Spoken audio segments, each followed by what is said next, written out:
This crosswalk is right in front of Hornado Middle School, but this area is not a designated school zone, and that's the reason why one volunteer says crossing the street can become a dangerous situation.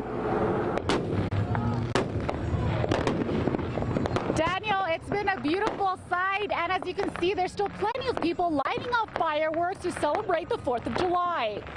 The state-of-the-art facility features classrooms that open up to what they're calling learning hubs, where children from different classrooms come together to collaborate. The cafes are completely different to these patios. They would actually be located on the sidewalk, which is city property. It's a 3-day weekend for most, something Port Bliss officials want you to enjoy, but stress it's a day to remember the men and women who made it possible for you to enjoy the weekend, those who died while serving in the U.S. military. Natasha, right now, immigrant and human rights activists are showing their support for families that are being separated. The Tippin Elementary vigil took place earlier this evening with many memories, laughs, and some tears. News Channel 9's Tatiana Favela is live with more.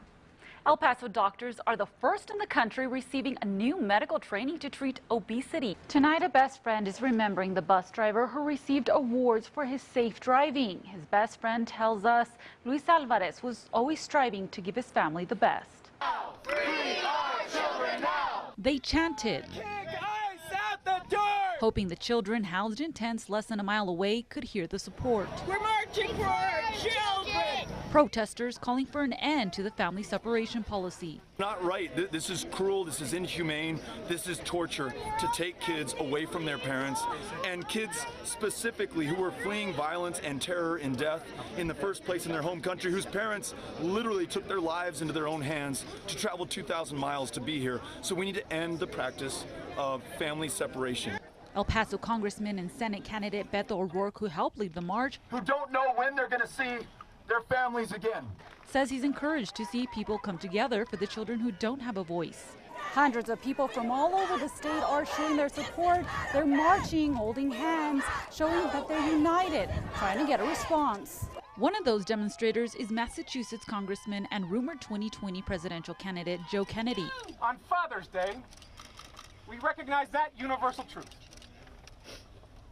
that humanity does not come with a citizenship or with a green card. Stop the killing! Stop the hate! Congressman O'Rourke says this march is just the beginning.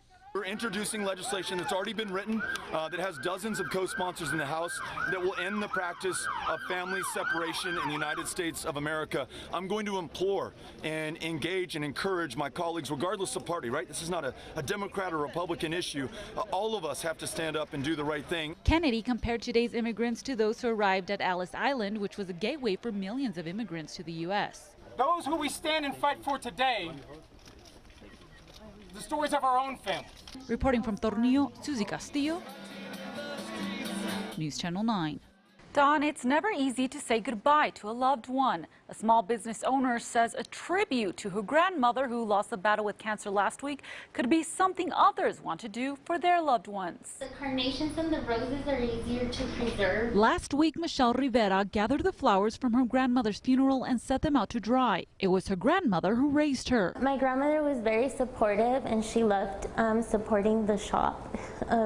She loved supporting that I was a business owner, that, you know, I'm a single mother. It takes a few weeks for the flowers to dry. The roses, they dry up faster too. With these special flowers, she'll make soaps and candles. My grandmother loved gardenias, so we're gonna use that as like the base for most of the products for the scents. She'll put them in gift baskets that I could later give to my family, so that they could also have a memory of my grandmother's last flowers. Rivera already makes natural products at her shop using flowers from her garden, a garden her grandmother told her to take care of.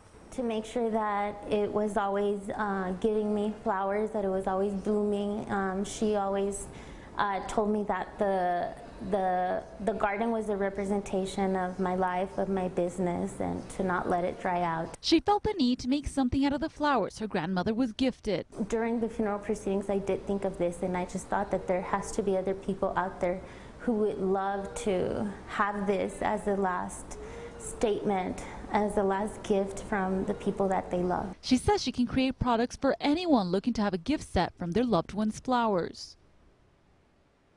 Rivera tells me she feels like this is her grandmother's last gift to her. Reporting live, Susy Castillo, News Channel 9.